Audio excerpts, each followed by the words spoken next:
Morning all, welcome back to Veranda Race Malayalam YouTube channel. എൻ്റെ പേര് Manu. Bank SSC എക്സാംസിൻ്റെ daily conversations ആണ് നമ്മൾ ഡിസ്കസ് ചെയ്യുന്നത്. അപ്പോൾ നമ്മളിന്ന് നോക്കാൻ പോകുന്നത് February 6 ഡെയിലി കൺവേഴ്സാണ്. ഓക്കെ, നമുക്ക് ന്യൂസിലോട്ട് പോകുന്നതിന് മുമ്പായിട്ട് വരാന്ത റൈസിൻ്റെ 6th level practice method just നോക്കാം. അപ്പോൾ നമ്മുടെ വരാന്ത റൈസിലെ ഒരു ബ്രാഞ്ചിൽ നിങ്ങൾ അഡ്മിഷൻ എടുക്കുകയാണെങ്കിൽ നിങ്ങൾക്ക് ആദ്യം പ്രൊവൈഡ് ചെയ്യുന്നത് ബേസിക് ക്ലാസ്സസ് ആണ്. ആ ക്ലാസ്സിൻ്റെ കൂടെ തന്നെ കൊണ്ടുപോകുന്ന ബേസിക് സർക്കിൾ, അതുപോലെ mains level and tier 2 contents focus ചെയ്ത് പോകുന്ന extreme circle, next super batch ആണ്. നമ്മുടെ ഒരു എക്സാമിൻ്റെ നോട്ടിഫിക്കേഷൻ വന്നതിന് ശേഷം ആ ഒരു എക്സാം ഫോക്കസ് ചെയ്ത് പോകുന്ന ബാച്ചാണ് സൂപ്പർ ബാച്ച്. അപ്പോൾ അതിനകത്ത് പ്രിലിംസിൻ്റെയും മെയിൻസിൻ്റെയും സെപ്പറേറ്റ് സെക്ഷൻസ് നമ്മൾ കൊണ്ടുവന്നതായിരിക്കും. അതുപോലെ നമുക്ക് ഈ ഒരു 3 നമ്മുടെ ബേസ് സർക്കിൾ ആയാലും എക്സ്ട്രീം സർക്കിൾ ആയാലും സൂപ്പർ ബാച്ച് ആയാലും അതിനകത്ത് മെൻറ്റർ സപ്പോർട്ട് അവൈലബിൾ ആണ്. ഓക്കെ, നെക്സ്റ്റ് ലെവൽ 5 വരുന്ന റീഇൻറ്റൻസി പ്രോഗ്രാം. അതിനകത്ത് മോക്ക് ടെസ്റ്റുകളാണ്. നമ്മുടെ പ്രിലിംസിൻ്റെയും മെയിൻസിൻ്റെയും സെപ്പറേറ്റ് മോക്ക് ടെസ്റ്റുകൾ ഓരോ എക്സാം ബേസിൽ നിങ്ങൾക്ക് അപ്ലോഡ് ചെയ്യുന്നതായിരിക്കും. അത് നമ്മുടെ റേസിൻ്റെ ID യൂസ് ചെയ്ത് നിങ്ങൾക്ക് യൂസ് ചെയ്യാവുന്നതാണ്. ഓക്കെ, നെക്സ്റ്റ് വരുന്ന മോക്ക് ഇൻ്റർവ്യൂ ആണ്. നമ്മുടെ ചില എക്സാംസിൻ്റെ മെയിൻസ് ക്ലിയർ ചെയ്ത് കഴിഞ്ഞാൽ നിങ്ങൾക്ക് ഇൻ്റർവ്യൂസ് ഉണ്ടായിരിക്കും. അപ്പോൾ ആ ഇൻ്റർവ്യൂവിന് വേണ്ടി നിങ്ങൾ പ്രിപ്പയർ ചെയ്യുന്ന സെക്ഷനാണ് മോക്ക് ഇൻ്റർവ്യൂ സെക്ഷൻ. അപ്പോൾ അതിനകത്ത് നിങ്ങൾക്ക് പേഴ്സണൽ ഇൻ്റർവ്യൂസ്, അതുപോലെ ഇൻ്റർവ്യൂ റിലേറ്റഡ് ആയിട്ടുള്ള ക്ലാസ്സസ്, ഇപ്പോൾ GD ഉള്ള എക്സാം ആണെങ്കിൽ GD നമ്മൾ ഇൻസ്റ്റിറ്റ്യൂട്ട് വെച്ച് നിങ്ങൾക്ക് പ്രൊവൈഡ് ചെയ്യുന്നതായിരിക്കും. ഓക്കെ, ഇതാണ് വരാന്ത റൈസിൻ്റെ 6th ലെവൽ പ്രാക്ടീസ് മെത്തേഡ് എന്ന് പറയുന്നത്. അപ്പോൾ നിങ്ങൾക്ക് വരാന്ത റൈസ് ഓഫ്ലൈനായിട്ടും ഓൺലൈനായിട്ടും അഡ്മിഷൻസ് എടുക്കാം. അപ്പോൾ ഓഫ്ലൈനായിട്ടാണ് തിങ്കൾ മുതൽ വെള്ളി വരെ നമ്മൾ ഇൻസ്റ്റിറ്റ്യൂട്ടിൽ വന്ന് നിങ്ങൾ പഠിക്കാൻ തയ്യാറാണെങ്കിൽ നിങ്ങൾക്ക് ഓഫ്ലൈൻ ചൂസ് ചെയ്യാവുന്നതാണ്. അപ്പോൾ ഓഫ്ലൈൻ്റെ ഡീറ്റെയിൽസ് അറിയാനായിട്ട് ഈ മുകളിൽ കാണുന്ന നമ്പറിൽ കോൺടാക്ട് ചെയ്യുക. അതിൽ ഓൺലൈനായിട്ടാണ് നിങ്ങൾ കോഴ്സ് ചൂസ് ചെയ്യാൻ താല്പര്യപ്പെടുന്നതെങ്കിൽ താഴെ കാണുന്ന നമ്പറിൽ കോൺടാക്ട് ചെയ്യാം. ഓക്കെ, നമുക്ക് ആദ്യത്തെ ന്യൂസിലോട്ട് പോകാം. ഓക്കെ, ആദ്യത്തെ department of higher education under the ministry of education released all India survey on higher education 2021-22. Okay, അപ്പോൾ ഒരു ഹയർ എഡ്യൂക്കേഷൻ്റെ ഒരു സർവേ ആണ് all India survey on higher education എന്ന് പറയുന്നത്. അതിന് 2021-22 എഡിഷൻ 12ാമത്തെ എഡിഷൻ അവർ എന്ത് ചെയ്തിട്ടുണ്ട്, അതിൻ്റെ ഒരു ഡേറ്റ ലോഞ്ച് ചെയ്തിട്ടുണ്ട്.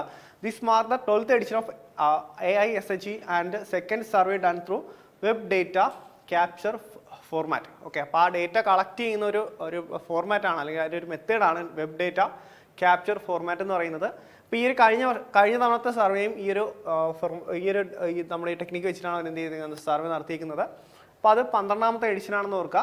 അതുപോലെ 2021-22 അതിൻ്റെ GR റേറ്റ് എന്ന് പറയുന്നത് ഗ്രോസ് എൻറോൾമെൻറ്റ് റേഷ്യോ എന്ന് പറയുന്നത് in higher education the age group of 18 to 23 years in India increased to 28.4 from 27.3 in 2020-21. Okay, 2020-21 അതിൻ്റെ ആ ഒരു ഇയറുമായിട്ട് കമ്പയർ ചെയ്യുന്ന സമയത്ത് 2021-22 ആയപ്പോഴേക്കും 27.3 28.4 ആയിട്ട് നമ്മുടെ GR കൂടിയിട്ടുണ്ട്, അല്ലെങ്കിൽ ഗ്രോസ് എൻറോൾമെൻറ്റ് റേഷ്യോ കൂടിയിട്ടുണ്ട്. അതിൻ്റെ ബേസ് ഇയർ ആയിട്ട് എടുത്തേക്കുന്നത് 2014-15 ആണ്. അതിൽ 23.7 ആയിരുന്നു. ഓക്കെ, 23.7 ആയിരുന്നു. അതിപ്പോൾ എത്രയായിട്ടാണ് 28.4 ആണ് നമ്മളിപ്പോൾ റീസെൻ്റ്ലി നടന്ന 2021-22 സർവേയിൽ നമുക്ക് കാണാനായിട്ട് കഴിഞ്ഞിട്ടുള്ളത്. ഓക്കെ, ഇതിൽ ഹയസ്റ്റ് ഗ്രോസ് എൻറോൾമെൻറ്റ് റേഷ്യോ വരുന്നത് എവിടെയാണ്? അത് വരുന്ന സ്റ്റേറ്റ് ചണ്ഡീഗറാണ്. Second union territory Puducherry, Delhi. Okay, അപ്പോൾ 3 ഓർത്ത് ചെയ്യുക, ഓർഡറിൽ ഓർക്കുക. ചണ്ഡീഗർ, പുതുച്ചേരി, ഡൽഹിയാണ് ടോപ്പ് നിൽക്കുന്നത്. സ്റ്റേറ്റ് നോക്കുവാണെങ്കിൽ തമിഴ്നാടാണ് ആദ്യം വരുന്നത്. തമിഴ്നാട്, ഹിമാചൽ പ്രദേശ്, ഉത്തരാഖണ്ഡ്. ഓക്കെ, അപ്പോൾ ഇതിൽ ആ എൻറോൾമെൻറ്റ് ആ ഒരു GR റേഷ്യോയിൽ ഏറ്റവും കൂടുതൽ ടോപ്പ് നിൽക്കുന്ന ആരാണ്? ചണ്ഡീഗറാണ്. പുതുച്ചേരി സെക്കൻഡ്, ഡൽഹി തേർഡാണ്. സ്റ്റേറ്റ് വൈസ് നോക്കുവാണെങ്കിൽ തമിഴ്നാട്, ഹിമാചൽ പ്രദേശ്, മൂന്നാമത് വരുന്നത് ഉത്തരാഖണ്ഡാണ്. ഓക്കെ, ഉത്തരാഖണ്ഡാണ്. ഓക്കെ, അതുപോലെ ഈ സർവേയിൽ പറയുന്നത് state having highest number of college. Okay, ഏറ്റവും കൂടുതൽ കോളേജ് ഉള്ള സ്റ്റേറ്റ് എന്ന് പറഞ്ഞാൽ എവിടെയാണ്?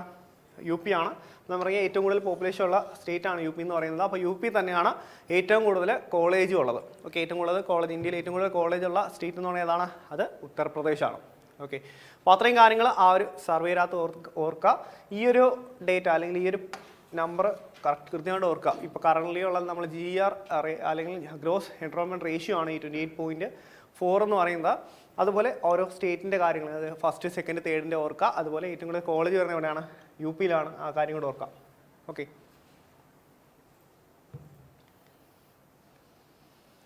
Next in February 2024 Union Minister of Environment, Forest and Climate Change Bhupendra Yadav announced the 5 wetlands from India, 3 from Karnataka and 2 from Tamil Nadu were designated as the Ramsar site wetland of international importance. Okay, with this addition the total number of Ramsar sites in India has increased to. Okay, അതിനകത്ത് പറഞ്ഞിരിക്കുന്നത് നമ്മുടെ ഇപ്പോൾ ഈ recently നമ്മുടെ union minister of environment, forest and climate change Bhupendra Singh Yadav 5 wetland കൂടെ, അതായത് 5 wetland Ramsar site കൂടെ announce ചെയ്തിട്ടുണ്ട്. അപ്പോൾ ആ റംസാർ സൈറ്റ് എന്ന് പറയുന്നത് 3 കർണാടകയിൽ നിന്നും 2 തമിഴ്നാട്ടിൽ നിന്നുമാണ്. അപ്പോൾ അത് ആ 5 റംസാർ സൈറ്റും കൂടെ ആഡ് ചെയ്ത സമയത്ത് നമ്മുടെ ഇന്ത്യയിൽ മൊത്തത്തിലുള്ള റംസാർ സൈറ്റുകൾ എത്രയായി മാറി എന്നാണ് ചോദിച്ചിരുന്നത്. ഓക്കെ, അപ്പോൾ അതിൻ്റെ ആൻസർ എന്ന് പറയുന്നത് എത്രയാണ്? മൊത്തത്തിൽ 80 റംസാർ സൈറ്റുകളാണ് throughout all over the India ഉള്ളത്. 80 ആയിരുന്നു, 75 ഇപ്പോൾ 5 കൂടെ ആഡ് ചെയ്തപ്പോൾ മൊത്തത്തിൽ 80 റംസാർ സൈറ്റ് ആയിട്ടുണ്ട്. അപ്പോൾ അതുപോലെ ഇതിനകത്ത് കർണാടകയിൽ നിന്ന് 3 ആണെന്ന് പറയുന്നുണ്ട്. മഗധി കേരെ കൺസർവേഷൻ റിസർവ് ആണ് അതിൽ ഒരെണ്ണം, കർണാടകയിലാണ്. അതുപോലെ Ankasamudra bird conservation reserve and Aghanashini estuary in Karnataka. Okay, അപ്പോൾ അത് 3 കർണാടകയിലാണ്. അതുപോലെ കരവേട്ടി ബേർഡ് സാങ്ച്വറി അത് തമിഴ്നാട്ടിൽ, അത് ലോങ്വുഡ് ഷോള റിസർവ് ഫോറസ്റ്റ്. ഓക്കെ, ഇതും ഇവിടെയാണ്, തമിഴ്നാട്ടിലാണ്. ഈ 2 തമിഴ്നാട്ടിൽ, മറ്റേത് 3 കർണാടകയിലെയും എന്താണ് നമ്മുടെ ഈ ഒരു റംസാർ സൈറ്റിൽ ആഡ് ചെയ്തിരിക്കുന്ന വെറ്റ്ലാൻഡുകളാണ്. Okay okay next, which organisation or statutory board signed MOU with national highways authority of India to enhance the quality of national highway network. Okay, അപ്പോൾ നാഷണൽ ഹൈവേ നെറ്റ്വർക്കിൻ്റെ ക്വാളിറ്റി ഇമ്പ്രൂവ് ചെയ്യാനായിട്ട് national highway authority of India ഏത് ഓർഗനൈസേഷനുമായിട്ടാണ് ഒരു agreement sign ചെയ്തിരിക്കുന്നത്? Okay, അപ്പോൾ answer എന്താണ്? Geological survey of India. Okay, അപ്പോൾ ജിയോളജിക്കൽ സർവേ ഓഫ് ഇന്ത്യയും നാഷണൽ ഹൈവേ അതോറിറ്റി ഓഫ് ഇന്ത്യയും തമ്മിൽ ഒരു എഗ്രിമെൻറ്റ് സൈൻ ചെയ്തിട്ടുണ്ട്. എന്തിനു വേണ്ടിയിട്ടാണ്? നാഷണൽ ഹൈവേസ് നെറ്റ്വർക്കിൻ്റെ ക്വാളിറ്റി മെച്ചപ്പെടുത്താനായിട്ട്. ഓക്കെ, ആ ഒരു കാര്യം ഓർക്കുക. ഓക്കെ നെക്സ്റ്റ്, RBI റിലേറ്റഡ് ആയിട്ട് കുറച്ച് ന്യൂസുകളാണ്. ഇപ്പോൾ റീസെൻ്റ്ലി RBI റിലേറ്റഡ് ആയിട്ട് വന്നിട്ടുള്ള ന്യൂസുകളാണ്.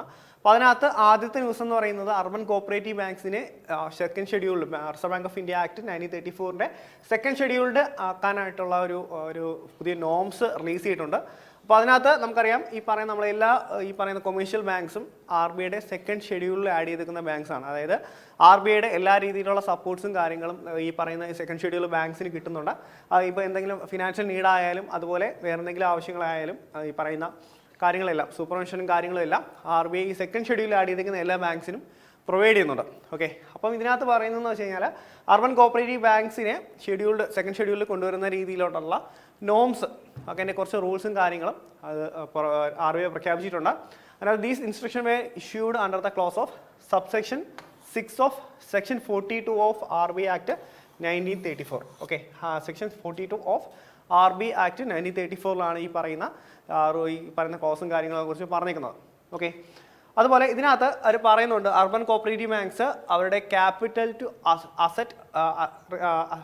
To risk weighted asset ratio, അതായത് CRAR എന്ന് പറയുന്നത് at least 3% higher than the minimum requirement. Okay, നേരത്തെ ഉണ്ടായിരുന്ന മിനിമം റിക്വയർമെൻറ്റിനേക്കാളും 3% കൂടുതലായിരിക്കണം ഈ പറയുന്ന CRAR എന്നും കൂടെ ഇതിനകത്ത് പറയുന്നുണ്ട്. ഓക്കെ, ആ ഒരു കാര്യം ഓർക്കുക. നെക്സ്റ്റ്, ഇതിനകത്ത് RBIയുടെ തന്നെ റിലേറ്റഡ് ആയിട്ട് വീണ്ടും വേറെ ന്യൂസുകളുണ്ട്. RBI allows tariff rate quota holders to make the advance payment for gold import via India international bullion exchange IFSC limited. Okay, അപ്പോൾ Indian international bullion exchange IFSC limited വഴി നമ്മുടെ ഗോൾഡ് ഇമ്പോർട്ട് ചെയ്യാൻ വേണ്ടിയിട്ടുള്ള അതിന് വേണ്ടിയിട്ടൊരു താരിഫ് റേറ്റ് കോട്ട കൊണ്ടുവന്നു? Reserve bank of India അവർ allow ചെയ്തിട്ടുണ്ട്. അതുപോലെ ഇതിനകത്ത് നമ്മുടെ പേടിഎം പേയ്മെൻറ്റ് ബാങ്കിൻ്റെ അതിൻ്റെ stop on boarding of new customers with immediate effect, അതായത് പേടിഎം പേയ്മെൻറ്റ് ബാങ്കിലോട്ട് പുതിയ കസ്റ്റമേഴ്സിനെ ആഡ് ചെയ്യുന്നത് ബാൻ ചെയ്യുമെന്നാണ് പറയുന്നത്. Reserve bank of India ban ചെയ്തിട്ടുണ്ട്. അപ്പോൾ അതിൻ്റെ ആക്ട് നോക്കുക. റിസർവ് ബാങ്ക് ഓഫ് ഇന്ത്യ അവരുടെ section 35A of bank and regulation act, okay, BR act 1949 അതിൻ്റെ സെക്ഷൻ 35A പ്രകാരമാണ് എന്ത് ചെയ്തേക്കുന്നത്? പേടിഎം പേയ്മെൻറ്റ് ബാങ്കിൻ്റെ പ്രവർത്തനം അല്ലെങ്കിൽ പുതിയ കസ്റ്റമേഴ്സിനെ എടുക്കാൻ വേണ്ടിയുള്ള കസ്റ്റമേഴ്സിനെ ആഡ് ചെയ്യുന്നൊരു പ്രൊവിഷൻ അവർ കട്ട് ചെയ്തത്. ഓക്കെ, അപ്പോൾ ആ ഒരു സെക്ഷൻ ഓർത്ത് വെച്ചേക്കുക. ഏതാണ് section 35A of bank and regulating act 1949 ആണ്. Okay okay next, during the visit of Emmanuel Macron, okay, President of France, to India as the chief guest of 75 Republic Day of India, which company has signed an MOU with the Airbus Helicopters to set up a final assembly line for H125 helicopters in India. Okay, അപ്പോൾ H125 ഹെലികോപ്റ്റേഴ്സിനെ ഇന്ത്യയിലോട്ട് import ചെയ്യാനായിട്ട് അല്ലെങ്കിൽ അതിൻ്റെ മാനുഫാക്ചറിങ്ങിന് വേണ്ടിയിട്ട് Airbus ഹെലികോപ്റ്റേഴ്സുമായിട്ട് ഒരു MOU sign ചെയ്തത്. Airbus എന്ന് വെച്ചാൽ France based ആയിട്ടുള്ള ഒരു കമ്പനിയാണ് എയർബസുമായിട്ട് ഒരു എഗ്രിമെൻറ്റ് സൈൻ ചെയ്തേക്കുന്നത് ഏത് കമ്പനി എന്നാണ് ചോദിച്ചിരിക്കുന്നത്? ഓക്കെ, അത് ഏതാണ്?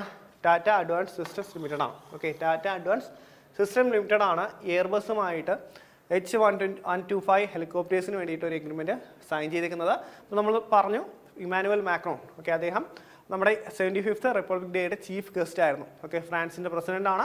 അത് കൃത്യമായിട്ട് ഓർക്കുക, അത് ഇമ്പോർട്ടൻ്റ് ആണ്. നമുക്ക് ഇതിനു മുമ്പ് എക്സാംസിന് ചോദിച്ചിട്ടുണ്ട്. ഇതുപോലെ റിപ്പബ്ലിക് ഡേയും അതുപോലെ നമ്മുടെ ഈ പറയുന്ന ഇൻഡിപെൻഡൻസ് ഡേ ഒക്കെ വരുന്ന സമയത്ത് ചീഫ് ഗസ്റ്റായിട്ട് വന്നിട്ടുള്ളത് ആരാണെന്നുള്ള രീതിയിൽ ക്വസ്റ്റ്യൻസ് വന്നിട്ടുണ്ട്. ഓക്കെ, അപ്പോൾ കൃത്യമായിട്ട് ഓർക്കുക, Emmanuel Macron, president of France. Okay,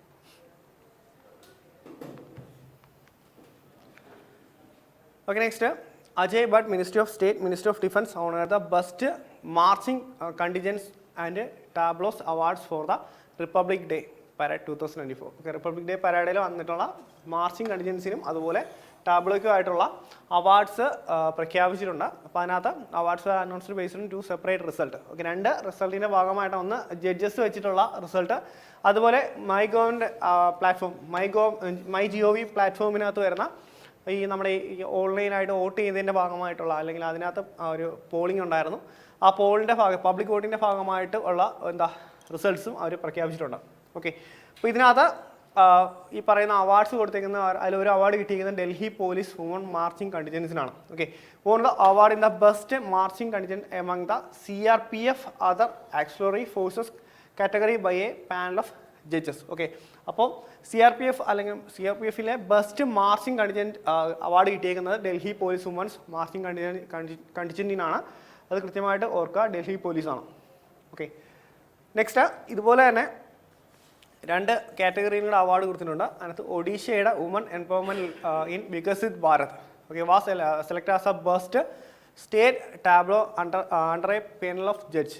okay, with while Gujarat was selected as the best state tableaus under the online poll on MyGov. Okay, അപ്പോൾ അതിനകത്ത് ജഡ്ജസ് സെലക്ട് ചെയ്തിരിക്കുന്ന ഒഡീഷയുടെയാണ്. ഒഡീഷയുടെ woman empowerment in Viksit Bharat എന്ന് പറയുന്ന ടാബ്ലോയ്ക്കാണ് എന്ത് ചെയ്തിരിക്കുന്നത് അതിനകത്ത് സെലക്ട് ചെയ്തിരിക്കുന്നത്. അതിനകത്ത് പക്ഷേ MyGov, ഓക്കെ, ഓൺലൈൻ പോളിൻ്റെ ഭാഗമായിട്ട് ആ ഒരു അവാർഡ് കൊടുത്തിരിക്കുന്നത് ഗുജറാത്തിൻ്റെ Dhordo a global icon of Gujarat border tourism. Okay, അപ്പോൾ അതിനാണ് അവാർഡ് ലഭിച്ചിരിക്കുന്നത്, ആ ഒരു പ്രൈസ് എടുത്തിരിക്കുന്നത്. നെക്സ്റ്റ് വന്നിരിക്കുന്നത് Rajputana rifles. Okay, regimental marching contingent won the people's choice award for the best marching contingent among the 3 services. Okay, best marching contingent people's choice ആയിട്ട് വന്നിരിക്കുന്നത് ആരാണ്? രാജ്പുതാന റൈഫിൾസ് ആണ്. ഓക്കെ, അപ്പോൾ അത്രയും കാര്യങ്ങൾ ആ ന്യൂസിനകത്ത് ഓർക്കാം. Okay, next in January 2024, Sultan Ibrahim Ibn Al-Marum Sultan Iskandar, okay, was found as the 17th king of Dash country. Okay, ഏത് രാജ്യത്തിൻ്റെ 17ാമത്തെ രാജാവായിട്ടാണ് സുൽത്താൻ ഇബ്രാഹിം ഇബ്നി അൽമാറൂമിനെ സെലക്ട് ചെയ്തിരിക്കുന്നതാണ് ചോദിച്ചിരിക്കുന്നത്. അപ്പോൾ അത് ഏതാണ്? മലേഷ്യയാണ്. ഓക്കെ, മലേഷ്യയുടെ പുതിയ രാജാവാണ് എന്ന് പറയുന്നത് സുൽത്താൻ ഇബ്രാഹിം ഇബ്നി എന്ന് പറയുന്നത്. ഓക്കെ, കൃത്യമായിട്ട് ഓർത്ത് വെച്ചേക്കുക, സുൽത്താൻ ഇബ്രാഹിം ഇബ്നി എന്ന് പറയുന്നത് മലേഷ്യയുടെ 17ാമത്തെ കിങ് ആണ്. ഓക്കെ,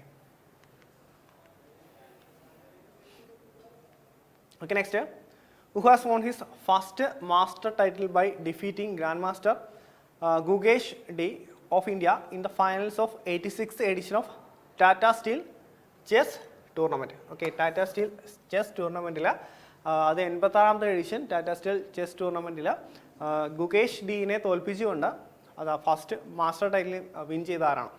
ഓക്കെ, അപ്പം ആൻസർ എന്താണ്? വേ ഇ. ഓക്കെ, വേ ഇ ചൈനക്കാരനാണ്. വേ ഇ എന്നാണ് അദ്ദേഹത്തിൻ്റെ പേര്. അദ്ദേഹമാണ് എന്ത് ചെയ്തിരിക്കുന്നത്? ഗുകേഷ് ഡീനെ തോൽപ്പിച്ചുകൊണ്ട് ആദ്യത്തെ മാസ്റ്റർ ടൈറ്റിൽ വിൻ ചെയ്തിരിക്കുന്നത്. Okay, when was the United Nations World Interfaith Harmony Week? Okay, interfaith harmony വീക്കായിട്ട് സെലിബ്രേറ്റ് ചെയ്യുന്നത് 2024 ഗ്ലോബലി സെലിബ്രേറ്റ് ചെയ്യുന്നത് ഏത് വീക്കാണെന്നാണ് ചോദിച്ചിരിക്കുന്നത്. അപ്പോൾ അതിൻ്റെ ആൻസർ എന്ന് പറയുന്നത് ഫെബ്രുവരി 1st വീക്കാണ്. അതായത് ഫെബ്രുവരി 1 മുതൽ 7 വരെയാണ് എന്ത് ചെയ്തിരിക്കുന്നത് ഈ പറയുന്ന വേൾഡ് ഇന്റർഫെയ്ത്ത് ഹാർമണി വീക്കായിട്ട് സെലിബ്രേറ്റ് ചെയ്യുന്നത്. Okay, okay, next which state government has signed MOU with NTPC green energy limited to development of green hydrogen. Okay, അപ്പോൾ ഗ്രീൻ ഹൈഡ്രജൻ്റെ ഡെവലപ്മെൻറ്റിന് വേണ്ടിയിട്ട് NTPC ഗ്രീൻ എനർജി ലിമിറ്റഡുമായിട്ട് ഒരു എഗ്രിമെൻറ്റ് സൈൻ ചെയ്തത് ഏത് ഗവൺമെൻറ്റാണ്? ഓക്കെ, ഏത് സ്റ്റേറ്റ് ഗവൺമെൻറ്റാണ് ചോദിച്ചിരിക്കുന്നത്? അപ്പോൾ അതിൻ്റെ ആൻസർ എന്താണ്? മഹാരാഷ്ട്രയാണ്. ഓക്കെ, മഹാരാഷ്ട്ര ഗവൺമെൻറ്റാണ് NTPC ഗ്രീൻ എനർജി ലിമിറ്റഡുമായിട്ട് ഗ്രീൻ ഹൈഡ്രജൻ്റെ ഡെവലപ്മെൻറ്റിന് വേണ്ടിയിട്ട് ഒരു MOU സൈൻ ചെയ്തിരിക്കുന്നത്. The project will a capacity up to 1 million tons per annum will be developed at investment around of 80,000 crores. Okay, 80,000 crores ആണ് അവർ ഉദ്ദേശിക്കുന്ന ഒരു ഇൻവെസ്റ്റ്മെൻറ്റ് എന്ന് പറയുന്നത്. അതുപോലെ അവർ 1 million tons per annum, ഒരു വർഷത്തിൽ 1 million ടണ്ണാണ് അവരുടെ ഈ പറയുന്ന പ്രൊഡക്ഷൻ കപ്പാസിറ്റി അല്ലെങ്കിൽ പ്രൊഡക്ഷൻ ടാർഗറ്റ് അവിടെ വെച്ചിരിക്കുന്നത്. ഓക്കെ, അപ്പോൾ അതിനുവേണ്ടി മഹാരാഷ്ട്ര കാര്യമായിട്ടാണ് NTPC ഗ്രീൻ എനർജി ലിമിറ്റഡുമായിട്ടാണ് ഒരു എഗ്രിമെൻറ്റ് സൈൻ ചെയ്തിരിക്കുന്നത്.